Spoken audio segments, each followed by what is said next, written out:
2024 সালের 5 আগস্ট ছাত্র জনতার অভ্যুত্থানের ফলে ফ্যাসিস্ট সরকারের প্রধান শেখ হাসিনা পালিয়ে যায়। এরপর স্বৈরাচারের আবাসস্থল গণভবনকে স্মৃতি জাদুঘর হিসেবে তৈরির উদ্যোগ নেয় অন্তর্বর্তী সরকার। এরই মধ্যে জুলাই জাদুঘরের কাজ প্রায় শেষ। উদ্বোধনের আগে মঙ্গলবার ঢাকায় নিযুক্ত বিদেশি কূটনীতিকদের নিয়ে জাদুঘরটি পরিদর্শন করান সংস্কৃতি বিষয়ক উপদেষ্টা মোস্তফা সরওয়ার ফারুকী, পররাষ্ট্র উপদেষ্টা তৌহিদ হোসেন।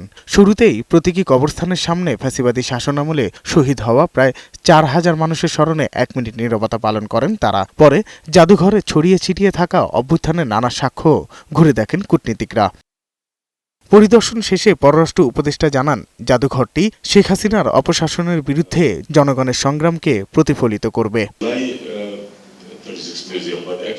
জাদুঘরটি শেখ হাসিনার অপশাসনের বিরুদ্ধে জনগণের সংগ্রামকে প্রতিফলিত করে। জাদুঘরটি জুলাইয়ের 36 দিনের অভ্যুত্থানের চূড়ান্ত পরিণতি প্রদর্শন করে, তবে এটি বছরের পর বছর ধরে চলা অপশাসনের উপাদানগুলিকেও তুলে ধরে। ইতিহাসের আসল শিক্ষা হল এটির পুনরাবৃত্তি না হওয়া নিশ্চিত করা।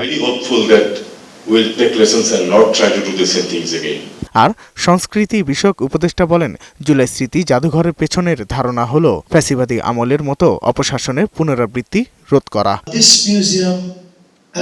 জুলাই জাদুঘর অন্যান্য দেশের অনুরূপ প্রতিষ্ঠানের সাথে সহযোগিতা করবে। জাদুঘরের পেছনের ধারণা হলো এই ধরনের অপশাসনের পুনরাবৃত্তি রোধ করা, তবে তা কেবল বাংলাদেশে নয়, বিশ্বের যে কোনো জায়গায়।